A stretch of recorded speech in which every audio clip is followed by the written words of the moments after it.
It is a very great privilege and honor for me to be standing here before you at this COP26 side event of IDFC.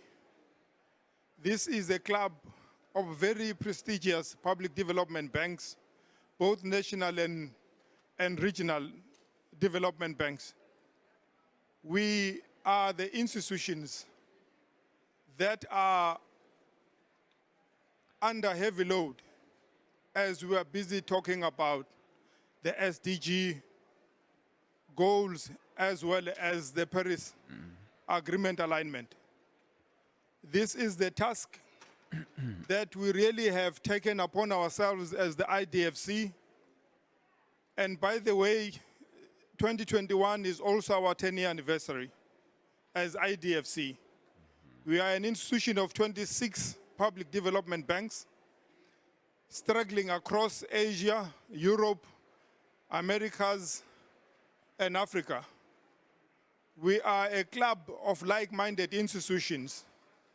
And as IDFC, we've been working together to try and chart a collective way forward, because we understand the SDG 17 of Global Coalition, that it says from across the world, we have to look at how best we can partner to be able to successfully make sure that no one is left behind by 2030. And also to be able to make sure that the Paris Agreement of 2015 is achieved. We are an institution that are fully behind the 2050 net zero emission goals. We are actually a club of about, that has got the asset base of about $4 trillion US. And since 2015, as the club, we have made commitments to green finance of about $1 trillion US. And in actual fact, this is a huge achievement because we had thought that this is the target that we could achieve by 2025.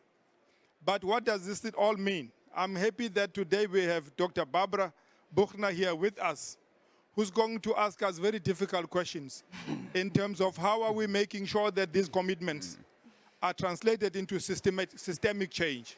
How are we going to make sure that because we have achieved these commitments so early, way before 2025, we then keep on ramping up our ambition as IDFC members, because this is what we're all about. I know that Dr. Buchner is also spearheading the sustainable finance integrity, the framework for sustainable finance integrity. And this is CPI's work, or Climate Policy Initiative, working together with the European Climate Foundation, as well as the Oxford Sustainable Finance Unit. We are really looking at how do we make sure that there are standards and benchmarks that public development finance institutions, as well as the actors in the financial ecosystem, are able to make sure that we achieve something that is going to be measurable and something that is going to be achievable, but something that is going to bring about meaningful change. This is about people, this is about nature. Because as we are talking about this net zero emission by 2050 as the world, it says, what then do we do starting now? And how do we make sure that by that period, our systems and our portfolio are talking to that? But as IDFC, 20% of annual commitments are now into green finance, which is a huge achievement of itself.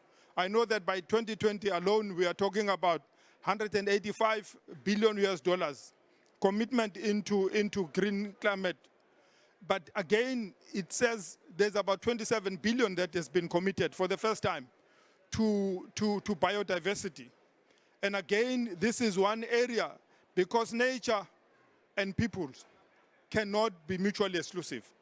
If we want to see a sustainable world, we have to make sure that at the core of our decision, at the core of our actions, peoples as well as nature are driven in tandem and driven quite boldly. And I'm standing here today, I'm very excited that this morning my South African government announced the international partnerships with the governments of UK, the governments of France, the government of the Republic of Germany, the government of the European Union, and they are pledging to put together 8.5 billion US dollars to help South Africa to transition towards a just and a sustainable future. As you all know, that as a country we have 95% of our power generation coming from coal. These countries are saying, South Africa, we're willing to help you, but we want to see you embarking on a very credible and very ambiguously clear transition. These are saying we want to make sure that, because we are also one of the greatest emitters, we have to make sure that we begin to leave the Paris Agreement. But ladies and gentlemen, let me also say, Dr. Buchner is going to be taking you through with the panel of esteemed IDFC members about how are we going to make sure that we are embarking on a journey that is going to bring about meaningful and dignified lives for our people. But again, our chairman here, Mr. Remiru, my friend, who's the chairman of IDFC and the president of the AFD of France, is also going to talk to us and deliver a keynote address to all of us here and lay the way forward for the club and how we want to really work together as a coalition of like-minded public development institutions.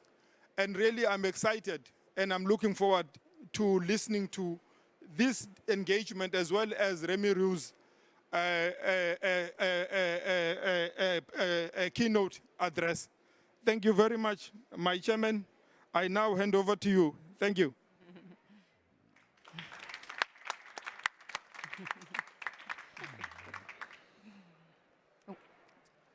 Good afternoon. No, can you? Okay. So my ladies. So you see, it's impossible to compete with Patrick.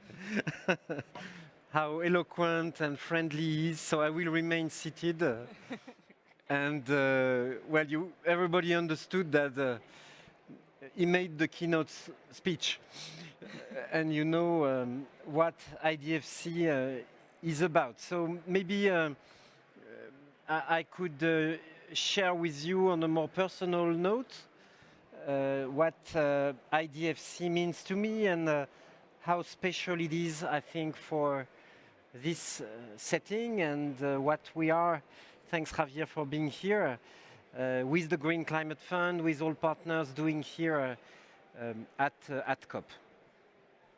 I remember back in 2016 when I was fresh and young and appointed as the CEO of AFD, I had already an idea of the role of public banks. I was in the government at that time and I was pushing for merging AFD, Caisse des dépôts et consignations, I mean, linking, because it was at the time of SDGs, linking national and international, and going as far as possible in our own constituency to have climate, inequalities, I mean, all the international priorities that were set at that time reach our territories, our population. And I remember then I went to Frankfurt. I met with late Dr. Schröder. He was well, many of you remember Ulrich Schröder. He was then the CEO of KfW and the chair of the IDFC. Then I turned to Patrick, who is also one of the founding fathers of our club. And from my French experience, they explained me other experiences, that of the reconstruction of Germany, that of the transition of Germany. And Patrick also explained me, yes, what is happening in South Africa, what is accelerating right now, today, in South Africa, this huge transformation of your fabric. I mean, and with the incredible challenges of reconverting, training, transitioning from coal to renewable, reconciling, of course. And both of them, they explain me, of course, what public development banks can do. Because they are, we are political appointees, of course. We are so close to our governments. I was with President Macron yesterday, all day long. You were with your ministers here for the announcement. But at the same time, we are heading financial institutions, meaning institutions that have their own movement, their own balance sheet, their own contribution, and that have this very unique capacity to liaise with all other actors in our society. I mean, Javier knows, heading Bancoldex, what it means for all SMEs in Colombia. Patrick knows what it means for energy, for urban planning, for transportation, to head DBSA. And so there's something very special in our institution, and there's something very special in the club we formed back in 2011. For 10 years now, we will celebrate our anniversary on Thursday. You, of course, all are most welcome at that time. And I think you built, I'm trying to pursue for 5 years now as your chair, I think a very unique institution. I would say that is able to combine in quite a unique way voice and services. I mean, and we certainly have to keep somehow the right balance between these two capacities. Voice, of course, for the reasons explained by Patrick. IDFC succeeded, I think, in explaining what national, sub-regional, regional public banks can provide. Of course, as part of a global financial governance, linked with multilateral players, supporting multilateralism, but also mobilizing their own constituency. And I think this role is more and more perceived. Well, this pavilion in itself is a proof of that. We were not there 10 years ago, 5 years ago, and your presence this afternoon is key for us. We certainly will do more. And the second dimension is services to our members. This is DBSA is particularly attentive to know, to track all the relationships that are building between. There's a working group on that, on cooperation between all of us. You are heading, Patrick, with DBSA colleagues. And I think climate is, of course, what we achieved the best, because we succeeded in developing common positions, common methodologies. Barbara was there back in 2015 with MDBs, where we defined what mitigation finance is about, and you're tracking it from then. And now we are in the process of trying to define what alignment means. Alignment with the Paris Agreement. This is something we begin to be clear about, and alignment with the SDGs, which is and remain a mystery, but we're working hard to define it, not for ourselves, of course, but building on the experiences of all of us. We succeeded also in mobilizing way more climate finance, way more climate projects, We have reached the 1 trillion mark from 2015 to 2020 as a club. We started, I think, less than 100 billion 80, 90, and we doubled. We multiplied five-fold adaptation finance within the club. We are doing the same now, starting from this year, measuring biodiversity finance and linking climate finance with biodiversity finance. And I close by saying that on climate, we also built this climate facility. The Green Climate Fund helped us tremendously with the countries that accepted to share with the club resources deployed by the Green Climate Fund. This initiative, and I really want to thank Refik, Joseph, Mustafa, Nomsa, Antonio, before all those that are building this tool for the first time, that will help strengthen our mandates, better our procedures, train our staff for climate, and probably beyond at the time, because we are on this journey from climate to SDG. So this is maybe the second dimension, services that I wanted to stress. I close by saying that we have to keep that ambition, we have to keep that concreteness, and we have to keep that capacity to take position on the global stage. Of course, our first duty is to head our own institution. And we are all of us in such a deep crisis that it's difficult to spare time for international cooperation.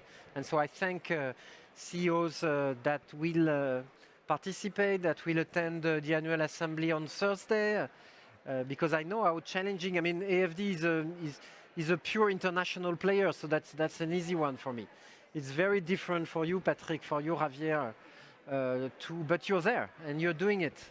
And that's particularly important to have you here. And of course, we have our own institution to lead, and we also have the finance in common scene now, which is the big picture with multilaterals, with all 530 public development banks. Javier was with us in Rome 2 weeks ago, and he understood also the power of it. If we succeed in building this now very vast global infrastructure of public investments that is so much needed for climate and for SDGs. So between our individual duties, between the big scene, we have to keep the club united, active, concrete, voiceful, and if so, I think it will help us in our institution, of course, reinforcing us in our own constituency, because we have an international hook somewhere, but also contributing very, very actively to the discussion on global finance that is so active right now, because with SDR, with all the discussion ongoing at the IMF, at the World Bank, in Glasgow. So I stop here. Last word to thank, of course, the Secretariat. Alexis Bonnel was my Sherpa initially, then Beryl Bouteille is here, Sabrina is here, many colleagues. They are the heart and soul of the club, of course, taking care of all the meetings, all the hard work that we are doing together.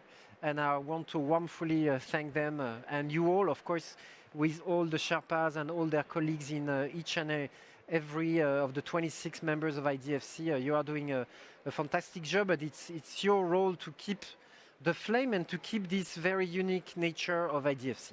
Thanks a lot. So much. Wonderful. Well, thank you so much, Patrick and Remy, I think, for a very inspiring kind of setting the scene and really showing what the club has achieved over the last 10 years. So I'm very excited to now move into the next phase of this event. My name is Barbara Buchner. I'm the Global Managing Director of Climate Policy Initiative. Thank you so much, Patrick, for calling out many of our products and initiatives. I swear I did not pay him, but I might kind of, see you later. But it was really nice just to hear really what the club has done in terms of the voice and the services, but also really where the club needs to head. And I think, Patrick, you have very nicely outlined, we've achieved a lot. You have achieved a lot, and I'd love to hear both from the panelists here live with me, but also the panelists that we have virtually joining us a little bit more on, and there's a lot of interest in the work that the IDFC is doing. Just to hear a little bit more of the details on some of the examples, and then also the partners. How can we actually expand the partnership that we've already heard now, I think, is the heart and is keeping the flame of the ambition high here. So just in terms of a little bit setting the scene before I come to our panel, I think I want to just come back a little bit to where we need to go. We've heard the 1 trillion commitment threshold that has been achieved, which I think is fantastic. My organization, CPI, we are also tracking global public and private investments, and we've just released our latest flagship report that shows really overarching how much money is going into this context. And we have some good news. It's an all-time high. We are over $630 billion of global public and private domestic and international flows, which is good, steady increases. But we also know that we are still falling far short of the trillions that are needed in order of getting us towards the future that I think Patrick has outlined before. And we also are a little concerned because the growth rate has slowed down and we don't even see yet the impact of the COVID pandemic on that. So there is, I think we are very excited about the 1 trillion threshold. We're very excited about the continuous commitment and the more than 20% of new commitments from the IDFC towards green finance, but it's really about thinking about what can we do more, how can we translate all the changes that you have all done in your institutions in order to really make the systemic changes that Patrick was talking about. So just very briefly, let me introduce my panel and let me start here with my live partners. So I'm very happy to have here Javier Madazares, who is the Deputy Executive Director of the Green Climate Fund. Wonderful to have you here. Javier, I have another Javier on my other side here. This is Javier Diaz-Fajardo, is the CEO of a bank called DEX. It's great to have you here with us. Thank you. Then I'm very pleased to welcome here, virtually joining us, Gustavo Montezano, who is the President of BNDES, the Brazilian Development Bank, who is joining us from Brazil. Wonderful to have you. I'm not exactly sure where I'm looking, but I'm going to see you very soon on the screen, I know that. And it's my real pleasure also to having with us Christiane Leibach, who is the board member of KfW, who is also joining us virtually today. And I'd like to get started with a quick round and hearing from each of our panelists, a little bit more about the examples. What do you consider as the key strengths? And again, both as part of the club, but also as a very strong partner, the GCF. And so, but let me start first giving the floor to our virtual participants. And I'd love to get started with Christiane, and we'll then move on. So Christiane, the floor is yours. Thank you very much, Barbara. And hello to everybody and good afternoon to Glasgow here from Frankfurt in Germany. Yeah, I'm very pleased to join you on this occasion and this session. And thanks for all the people that made it happen and organize it. Yeah, when I look at IDFC over the last couple of years in particular, when we're talking about climate, when we're talking about biodiversity, when we're talking about sustainability, I think I'm very, very pleased the progress we have made and what we can add as the strengths of the club. And I think thinking about it, what it made it all happen is that we really benefit from the great member institutions. And I think it's a very special club in the sense that we have development banks around the globe from the more, from Europe, from the Americas, but in particular from the countries in Africa, Asia, and Latin America. Because it's not about wanting to be global, but it is about bringing different perspectives on the scene and for our projects. And I think that's something I feel always we benefit from a lot, because it is about bringing up more financing volume. That is obviously very, very important. But it is as well very important really to have a good quality in the projects we deliver so that we really achieve in terms of the impact we want to achieve on climate and sustainability, what we are planning for. And I think that needs different partners with a different background from different regions with know-how and expertise. And it needs, I think, in addition to financing, it needs a lot of know-how and expertise when it comes to all the tools and methodology that centers around climate. And I think there, again, the club can provide a whole lot of benefits in the sense that we can deliver better products and better projects to our partners because we talk in the same language, we are using the same methodologies, and we are using the same standards. And that is very helpful because when you look from a perspective of our partner and client, what counts for is that he knows what the framework is and what he can achieve, and that we're talking the same language. So I think the combination of different perspectives because of different institutions and really to working further hard on methodologies and on joint tools is really very, very important. And that's something we particularly enjoy and benefit from, and really think that this is one major thing to make it very successful in developing projects which benefit climate and sustainability. Fantastic. Thank you so much, Christian. And I think some excellent points here. Certainly this diversity in perspective that really allows us to better understand what is needed and go beyond kind of the niche thinking and siloed thinking, what very often happens in the context of climate finance. So thank you so much for that. And the common language, I couldn't agree more. Again, I think continuing to improve the understanding of climate financing, continuing to improve methodologies, going beyond climate also towards biodiversity and other areas, I think, and understanding what Paris alignment means in order to operationalize it in the countries, I think, extremely important. But let me continue and go to Gustavo, who is joining us from Bendesa, and hear your thoughts on what are the real strengths of the IDFC Club. Thank you, Barbara, for the introduction, and my virtual welcome to everyone that's participating on this debate, and willing to be there next Monday in person, so we can shake hands and discuss on presence.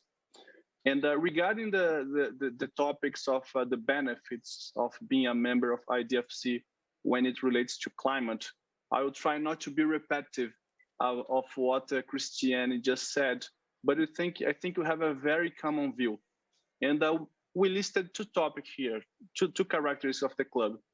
The first one is the diversity of its member that was deeply discussed by Christiane. And the second one is the focus of the club into SDGs achievements and the Paris Agreement implementation, right? And going to the first one, which means diversity, we, in our perspective, being a national development bank, so very Brazilian-centric, having a club where we can understand views and challenges and tools from around the world, it's critical, right? And a good example that I like to mention when we've been debating climate is our focus and our needed, I would say, as a Brazilian bank, to consider the just transition when we speak about climate. Being an emerging market region, of course, we all focus on the climate, we're all focused on the transitions, but we don't have any other option other than it be just. Otherwise, the social cost of this can be, I would say, more damage than the final benefit for our population. When it goes to the focus of the club into SDGs achievement and the Paris Agreement implementation, we see that we are a tool of our government and our society in order to reach the goals. And just reminding what our Minister of Environment just announced 2 days ago, where we formally committed with our net zero by 2050. It has been already disclosed, but now it's formally committed. And the second good news is that Brazil also increased its ambition toward reducing emissions. Before it was 43% in 2030, and now we're officially committing to 50% in 2030. And we as a country are also being more ambitious on reducing illegal deforestation from 2030 to 2028. So as you can see, we as a country, we're taking ambitious steps into the climate transition, and having a bank such as BNDES supporting the government and the society and aligned with IDFC is a milestone. It's critical for the government, for Brazil, to have security and insurance that we can do that. And examples of this, the work that the club has been doing so before on taxonomy on the SDGs, on methodology, it was critical for us, critical for the NDS to be able that in 2020 we deployed a digital platform where all our loans are now linked to the SDGs. So that's a consequence of the job and the work that we benefit by participating on the SDG, on the IDFC, sorry. And more recently, we're happy to announce, and we'll be announcing during the COP officially, our digital platform as well, where we are going to show full transparency of all our loans when it relates to climate change. So based on the work that has been done through IDFC, we're able now to disclosure all climate impact on the lending that we did from 2015 to 2021 on energy, urban mobility, and forests. And we're happy to conclude that only considering those three sectors, taking the projects that we financed on this window, the CO2 equivalent that were reduced from the biosphere is equivalent to 19 years of cars in São Paulo. And again, we're just able to move fast and forward because we've been discussing and learning from our IDFC colleagues for a long time. So we're happy to announce that the platform during the next days, everyone can be reaching there. And I'm sure that my IDFC colleagues will be happy to share that each one of you is a part of this tool that permitted BNDES, and we supported our country on being more ambitious and being more transparent on disclosing the activities. So very good news to share, and sure that to being together for more 10 years we can be even more ambitious as a group. Thank you so much. A clear kind of signal also from Gustavo that the IDFC is a kind of accelerator to action in your own institutions. So, and really not only on the actual investments, but also really becoming more transparent and being better in supporting your government, which I think is extremely important. But Javier, let me move to you and like get your views on what you feel has been really kind of the most, successful parts of the IDFC. Thank you, Barbara. Let me also start by thanking Remy and all colleagues here who have invited us. Wonderful opportunity to be here and share our own experiences. So I would just like to add on top of what my colleagues have said, that the mandate of each development bank is probably different. So in our case, we focus on SMEs, other public banks focus on infrastructure and so on. So part of the virtue of the club is aligning ourselves, understanding the mandate of each other, understanding what we need to do, how we go about our own business, and then the strength of knowing what other people do actually makes us much better in transforming our own institutions. So to me, that would be the first and probably the strongest virtue of the club, which is bringing together 26 institutions at this point. Hopefully it'll be much more in the future. But as of now, understanding and working together with common principles, with mapping, is extremely important for our own work inside our own institutions. So that would be my first example. Second would be, speaking of Bancoldex, we issued green bonds 4 years ago. And I have to say, we would not have been able to do so had we not had the assistance of KfW, of NAFIN, and other colleagues in the process. So for a mid-sized bank like ourselves, having access to other colleagues and to other institutions is extremely important, and we achieve things through this cooperation. Even as you walk around this wonderful pavilion, you realize that there are different and diverse initiatives. So bringing them together is what the IDFC probably does best. We also have a cooperation with the institution Mr. Javier Manzanares runs. So I could go on and on about collaboration. My colleagues have already done that. But I will go back to my initial point, which is the mandate. How we go about our business is extremely important in terms of knowing what others do. The old saying of act local, think global really applies to this scenario, because the day-to-day of our institutions goes by and we pretty much devote ourselves to acting locally, but we need to think global. And IDFC takes us into that mindset. It takes us across borders, and it allows us to work with colleagues from across the globe. So we're very fortunate, and we're actually very excited about working with other colleagues in the IDFC. This is just one example. Finance in Common is another example.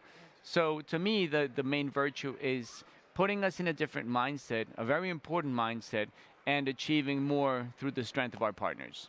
Fantastic. Thank you so much, Javier. I think act global, local and think global, but really doing it and and again, in a way, kind of accelerating the action that you otherwise would have done by kind of learning from this global mindset, but really learning from others and replicating, or getting quicker up to speed with certain tools or instruments is certainly one of the virtues of the club. So thanks so much. Well, Javier, over to you now. Again, very clearly a trusted partner of the IDFC, so I'd love to get your views as well of what you have seen a little bit from the outside as the strength of this club.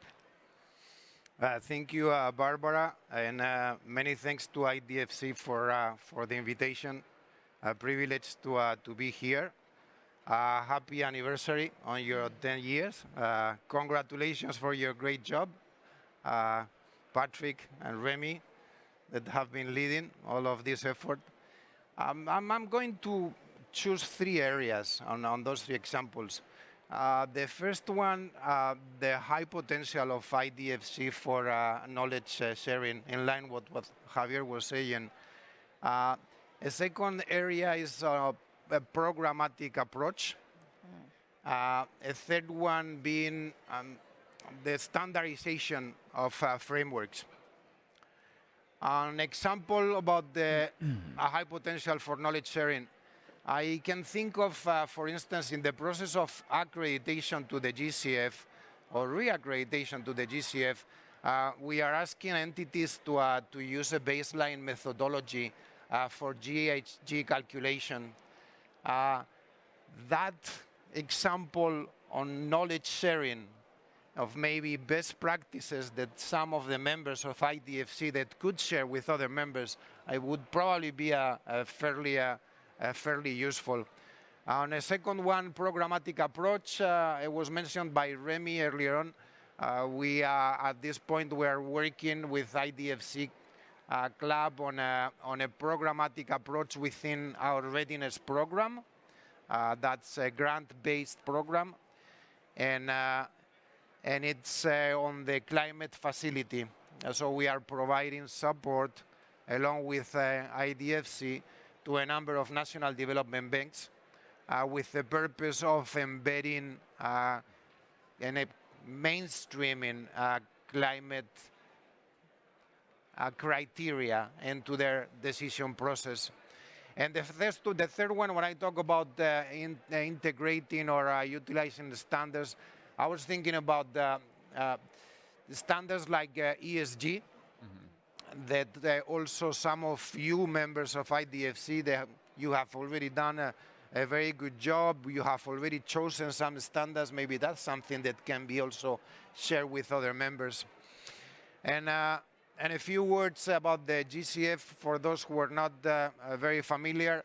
So the Green Climate Fund deploys financial support through entities that get accredited with the GCF. So we have approximately 112 entities accredited. Wow. And the number is relevant because out of those 112 entities, 36 are national development banks. Wow. And out of those 36, 13 are IDFC members. So you can understand how important IDFC is for us. We work very much in tandem.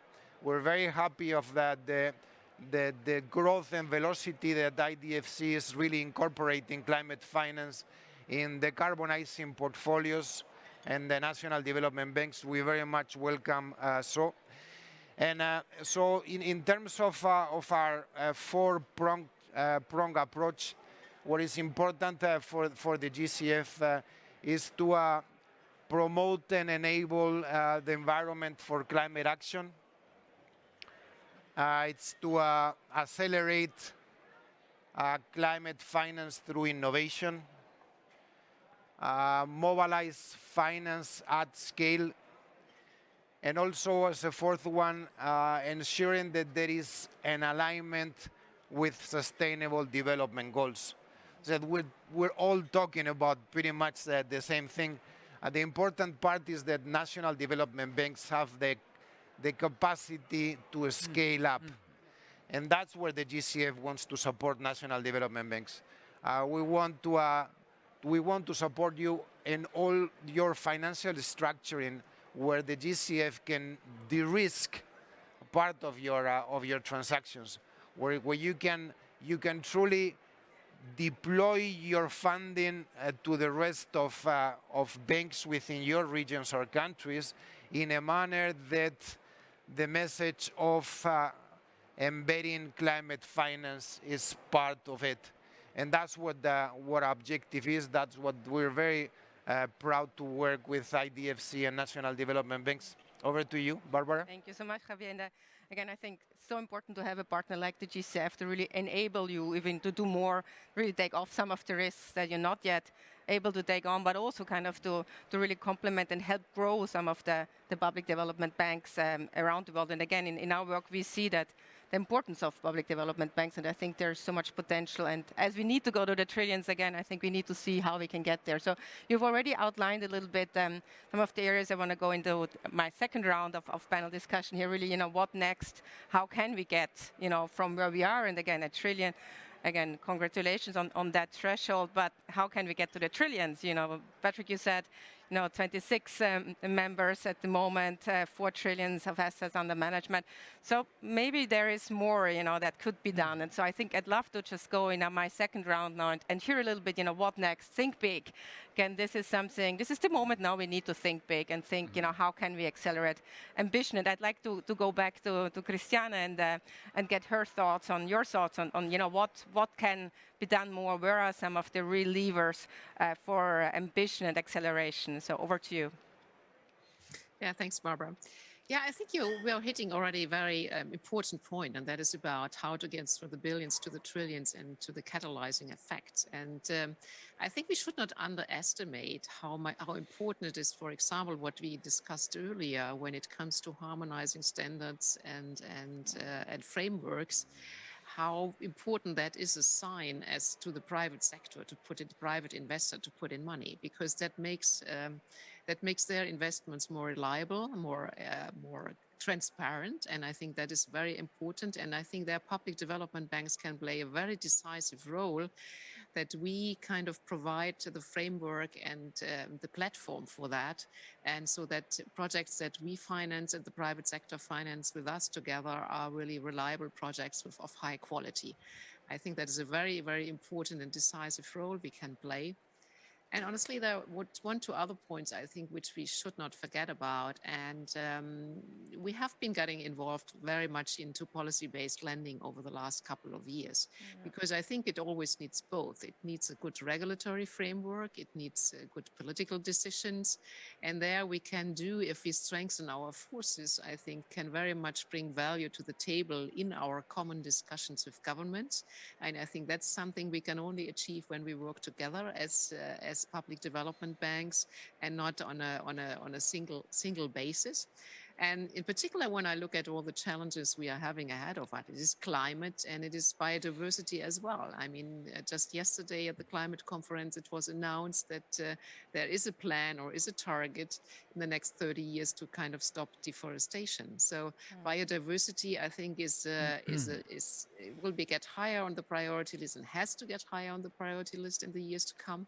And I think there, again, all what we discussed now more in the climate-related perspective from policy-based lending to how we get interest the private sector to join us there about joint standards and know-how and expertise will get as important as it is now getting when we're talking about climate-related issues and financing. Thank you so much. And again, I think two very, very important points, both on building on what already has been achieved in terms of the language, the taxonomy, but improving that, and really, I think having a standardized framework would just really help.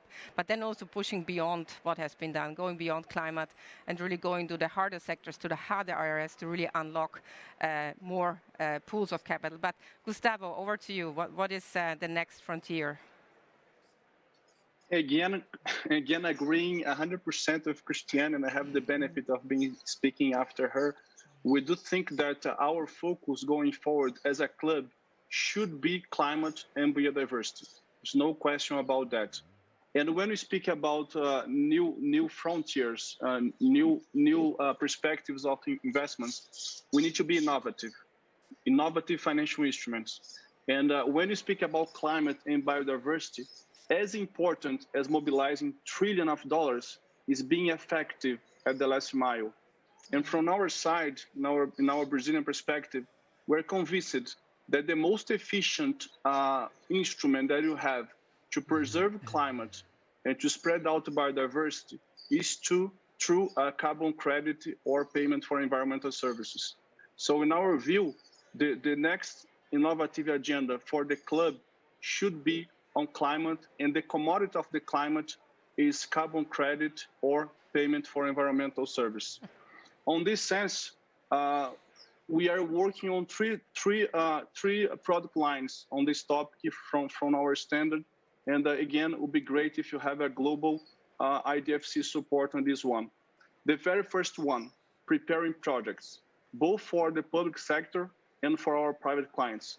Preparing projects on carbon credit, taxonomy, benefits, mitigation, trading is something new for everyone. So having a bank such as BNDES supporting the clients has been very, very welcome.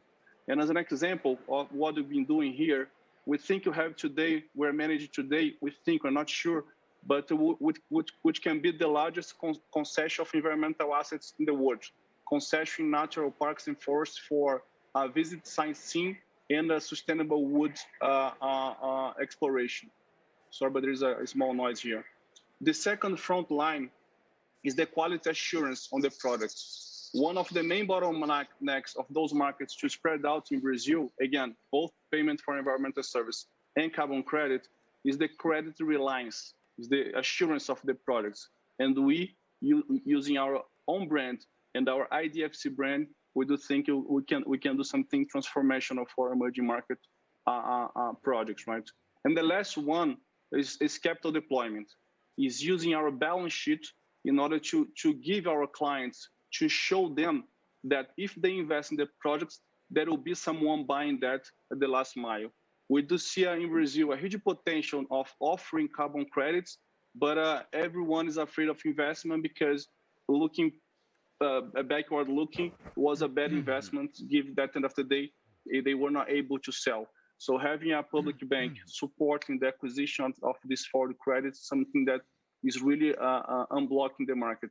And in our internal planning, we do intend to be auctioning acquisition of carbon credits starting next year. And so we can give previsibility for the clients that from time to time will be there buying so they can invest and offer the market with carbon credit or PSA. So summarizing, preparing projects, quality assurance of the credit, and using our own balance sheet. We do think that if IDFC could look for on carbon credit on PSA, in our view, there is nothing more efficient than that in order to at least reach the last mile and have a positive climate impact in complement of the instruments we have today. Fantastic. Thanks so much, Gustav. I think this is a great agenda already on what to do next, and certainly something where, again, I think bringing 26 members together, you can learn a lot from each other, together with the partners, of course. So thanks so much for that. And I think really kind of just like emphasizing again, like using public money more effectively, but also coming up with innovative ways of, going towards the areas that still don't have enough project and not enough financial instruments. But Javier, over to you. What's the next frontier? What do you think that club should be doing more? So this is a very exciting time to be in finance. 2 decades into the 21st century, 3 decades now. There's too many things that can be achieved that before were unthinkable. So let me start by saying technology. Nowadays, we are undergoing a technological revolution, and there are tools that enable us to reach regions, individuals, people who would otherwise have been left behind. We are particularly working in two of these initiatives, a B2B marketplace for microfinance institutions, with which we aim to add access and lower interest rates. And those are things that, again, if you go back 20 years in time, 30 years in time, were unthinkable. Nowadays, the power of technology can enable us to do this, and I think the IDFC is at the helm of advancing these initiatives through technology. My second contribution in this regard would be the power of finance to tackle inequality. Again, if you think of how unequal the planet can be in terms of poverty, regions that are still left behind, I think public finance is in a privileged position to actually forward an agenda in which we can help correct these wrongs that have been around for too long. And finally, in that same vein, I would say that gender inequality is still a huge problem. All across the globe, we see women being discriminated. We see interest rates that are charged differentially for women, especially for women micro-entrepreneurs.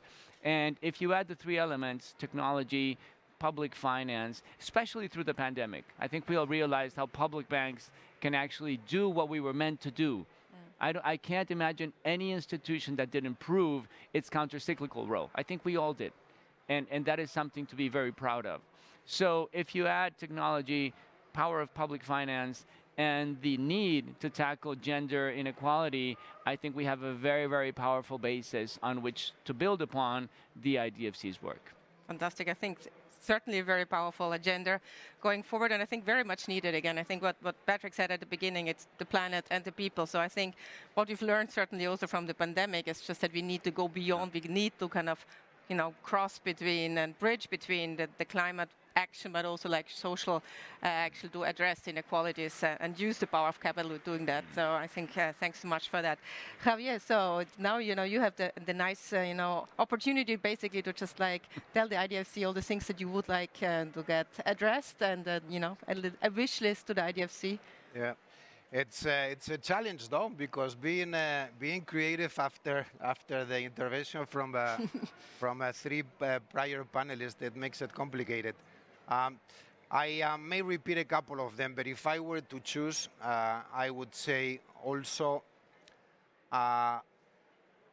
innovation from the perspective of breakthrough climate technologies, and more specifically.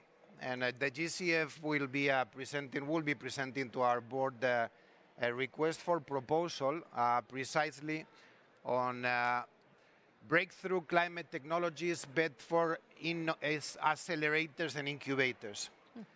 So we want to provide a window through our accredited entities where those startup phase innovation technology, maybe early stage, can find a way of getting access to both grant as well as investment vehicles. So that's one of them. Definitely on innovation on financial structures. I think that's an excellent area where we can all play, and more specifically where the GCF can truly support national development banks by providing a number of de-risking instruments. So that's our role. Let's not forget, and we are very candid, the GCF's objective is not to get the highest possible credit rating.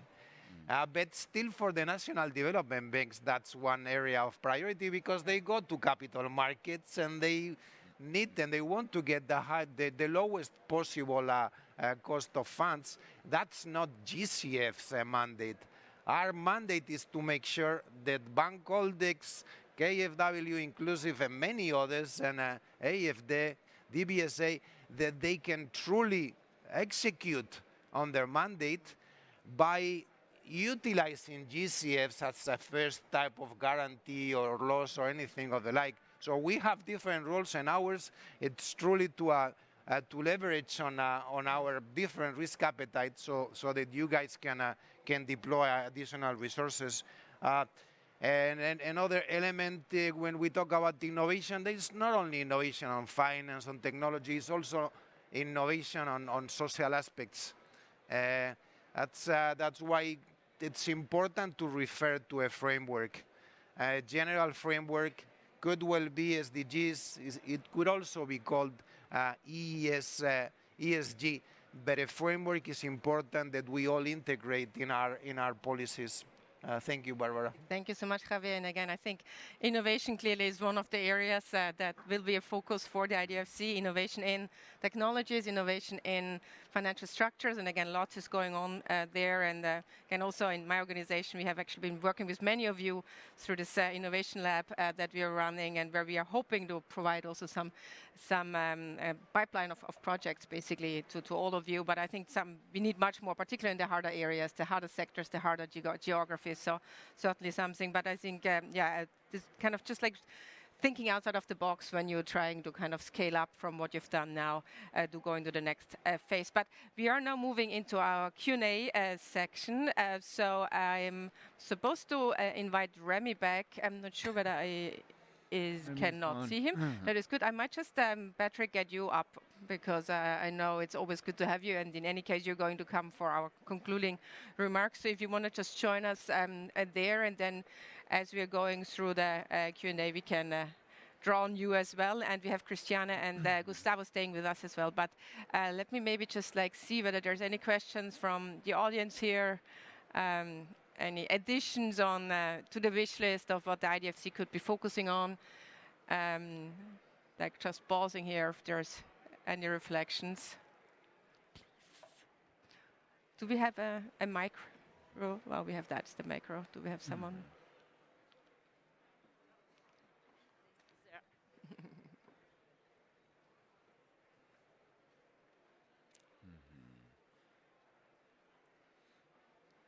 Thank you very much, Barbara, for giving me the floor. First, I wish to acknowledge your statements and the great work. I'm Her Royal Highness Princess Abse Jigme from Burkina Faso, and I do run an initiative which called Mamalat Initiative for Sustainable Energy. And I know that my brother there has been supporting my ideas since we start. And I really was overwhelmed when you talk about gender and local initiative. That's where we would like to really walk the talk on that. We still don't do that. It's less, if I make the parallel, we hear about the billions, now the trillions. It's like, I'm an engineer in electricity, by the way. It's like that you have the big cable who's passing, and the little village under see the big cables, but he can't get energy. So you really need to build on also local initiative, local experts, like we are doing with local development banks and microfinancing. I knew that you touch upon the rate is still not normal. As I used to say, we the women, we are AAA, but we do not benefit on the AAA rate. That we need to work on this one. That will be my addition. If we can work on that one, that will be great. Thank you very much. And congratulations again for your birthday. Thank you so much for an excellent point. And we have Javier. Yes, so I would like just to react to that. I think, first of all, what we have seen is that microfinance rates are extremely high all over the world. And that needs to be addressed. Yeah. And then when you talk about women, it's even worse. And bankers love to talk about billions and now trillions, which is good. But I think we should be talking about impact, which is one of the reasons why a lot of people over the world hate the industry, because we talk about billions and profits and so forth, but we don't talk enough about how we can impact villages, women, and inequality. So that's part of the shift in focus and in mindset that a club like the IDFC can actually achieve. And when we look at it in different countries, we do find differential rates for women micro entrepreneurs. And those are credit lines that have